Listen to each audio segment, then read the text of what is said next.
Yeah, so the abandonment wound, this is something I didn't even know I had, quite frankly. I lived my life, my childhood, my parents argued a lot, and it was kind of a toxic house. I don't consider myself abused, though, you know what I mean? Like, whatever, my parents fought all the time. I remember thinking, you know, in general, well, at least the fighting will stop.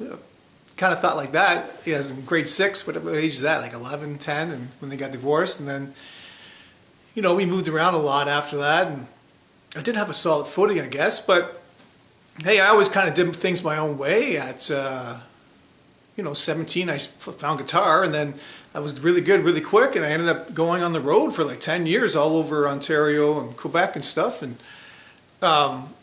making it my passion and my life and my livelihood. But I had a deadline at like 30, because I didn't want to be 30 and not have a real job, and then at 50 being homeless, being a good guitar player but homeless. I need to have some kind of base. That was my thought process anyways. I'm not sure if I should have done that though now, but you know what, at 31 I did quit. I left music for a few years, and then I started up again, at still a professional level but more local. And I'm also a dad now and stuff, so all that stuff happened for reasons. And what I started realizing, though, going through a divorce and some stuff like that, where I felt, honestly, hey, man, I'm doing everything really good, actually. I'm right involved with the kids and the family, and everything in my life was actually really good, except my wife wasn't happy. And I got to the point where it was like, well, I'm not even sure why she's not happy. We didn't talk a lot. It's my fault. It's her fault. But we lasted a long, we were like together, I think, 20 years. So... And there wasn't too many arguments, nothing. At the same time, though, I didn't want to have arguments around me because of my childhood. I knew that. But along with that, there was a couple, bro relationships that kind of really disappeared over my life. And after divorce, I start, reviewing a lot of this stuff, and I started realizing, damn, I got a fucking pattern of like, getting involved and helping people and bringing them up to new levels, seeing exactly what they need to do, and them getting excited about it, me getting excited about it. But then, after like 3, 4, 5 years of me having this kind of influence and me getting excited and everything else, something would flip, and all of a sudden, like, I'm an asshole and I think I know everything, and then we wouldn't talk. I've had like 3 or 4 really good close friends that kind of happened to, and it fucking dawned on me, well, wait a minute, the common thread here is me. So that started my little, looking inward journey for the last 4 or 5 years. And I discovered that I had abandonment issues from when I was a kid. And the other thing I discovered is that, yeah, it all comes from when you're a kid. So let's talk about that a bit more. So why do I have abandonment issues? Well, like I said, in a toxic environment, but now I realize too that there could have been some bipolar issues with my mom. And, as a kid, trying to figure out what's going to set her off and what's not going to set her off, you start becoming, you start questioning yourself. Well, did I just do something wrong here? Like, as I'm talking like at 3 and under, 4 and under, you start like, wait, I just said something, and yesterday was fine, but today it's an issue. So you start losing your footing, and you start not trusting yourself. So you start looking on the outside for validation. And you start looking on the outside for approval and authority, because you don't want to slip up. There's consequences. It's, I don't blame my mom. It's just who she is, and she was doing the best she could. I'm sure in her life there was some stuff too. But obviously, if you think about it, that's pretty tough on a kid, not knowing what to say or what to do, and then waiting for that approval. Oh, okay, today it's okay, and tomorrow it's not, but you don't know. And then also with my parents fighting a lot, it was hell. And as a kid, you think it's you, right? You think it's something you're doing, or for sure you think, oh shit, it's going to turn on me. I don't want to say nothing or get involved or get anywhere near it, because all of a sudden that anger, that shit's going to turn on me. So you start looking in this situation. You start looking for approval, and you start looking for validation, and then you are taught that love is an exchange. So if I do something good, then I'll get love. If I do something bad, then I won't get love. And it's basically being brought up like a fucking dog.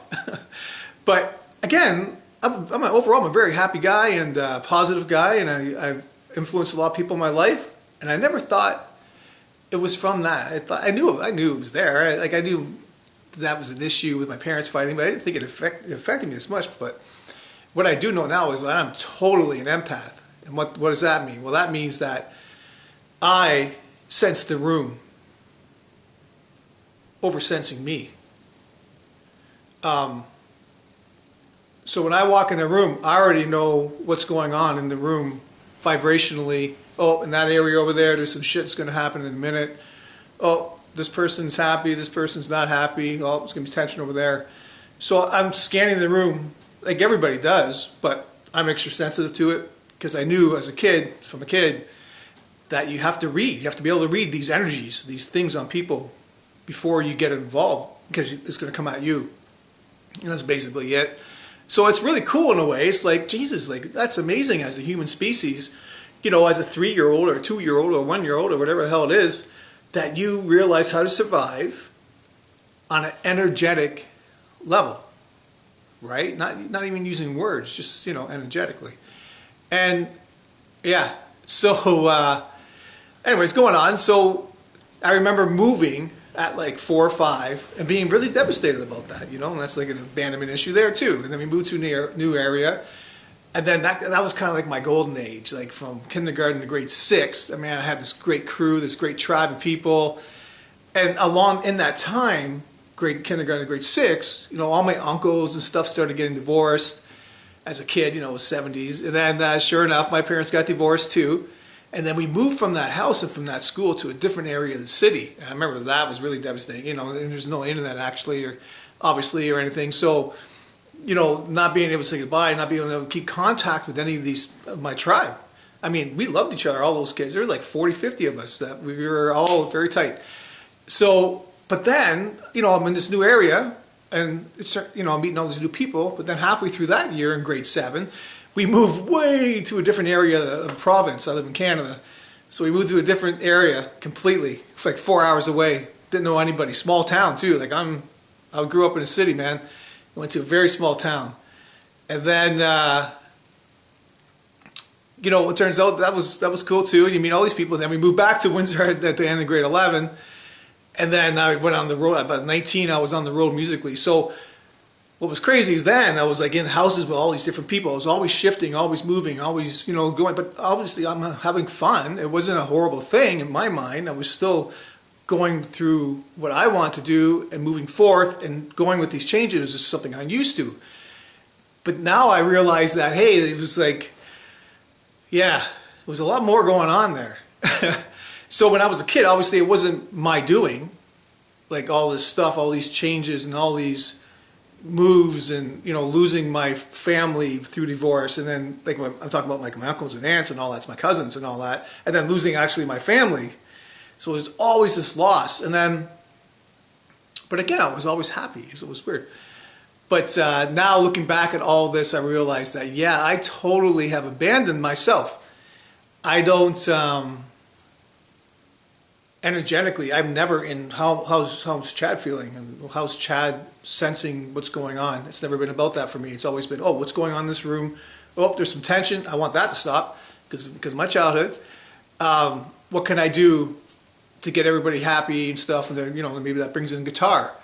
And it does bring in guitar. So there was a way for me to raise people's vibration and get people happy no matter what room I'm in. And, you know, it was like an awesome thing. Like, I'm just realizing this now. Obviously, when I was going through it, I didn't realize that's what I was doing. But that's what I was doing, for sure. So it is an issue, though, realizing all this now, that I don't care about myself necessarily. I think I'm content no matter what. But I'm not focusing on my energy. I'm only focused on everyone else's energy. Like most of my life. Now, when I figured this out recently, it was shocking to me. I was like, "What? Yeah, I guess."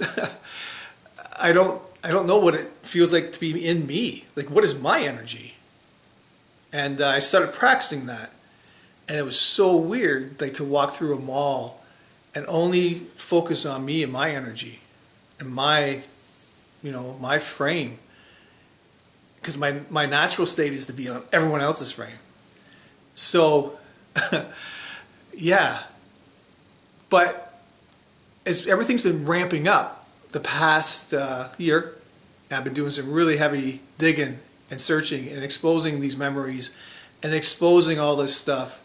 And what that did was like, that kind of put me in a place of, at first, well, everything I know and love has always been taken away from me. You know, that's why I cling on so tightly to the things I care about now. Which makes sense, like, that's okay. But it's not okay. So what's going on, I'm finding with that repeating patterns, that's your clue, right? When you start looking into this stuff, it's like, what are my repeating patterns? And who's the common denominator? It's me. But what I figured out was that I hang on now so tightly to the things I care about, the things I love, that by doing that, by hanging on so tight, and like, no, you're not gonna, this isn't gonna be taken away from me. And it does get taken away from me. But the whole time I'm holding on tight, I'm like fucking blocking the universe from bringing shit in at the same time, though.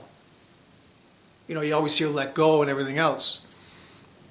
Yeah, fine, let go. But I've been through so much loss in my life, constantly, constant change, that, you know, maybe I want some stability, man. Like, so, but what happens is over time is that you become so defending of your shit that, you know, you don't let shit come in to disturb it. And you block it, but you're not facing the shit. You're not, you know, talking about stuff. And you're not willing to just say, okay, go. Because you're so worried. It's more about the fear of everything being taken away from you. So, once you realize that, is it everything being taken away from me? Or is it universe bringing in new stuff? Anyways, I had a very big breakthrough, and I see it completely different now. And I actually believe I did cure my abandonment wound. And I'm not joking. I cured my abandonment wound. I feel completely different. I don't have that clenched stomach anymore. I don't have that, oh, waiting for the next shoe to drop, natural state feeling anymore. I beat it. I really did. And it's just on how you look at it. So, want some one-on-one coaching? Click the link. Also look for my course coming up. That will be describing my journey step by step to get to this point of curing my abandonment wound and being totally good with anything that goes and anything that comes in. I'm golden. All right. Thank you. Hit like, subscribe. Have a great day.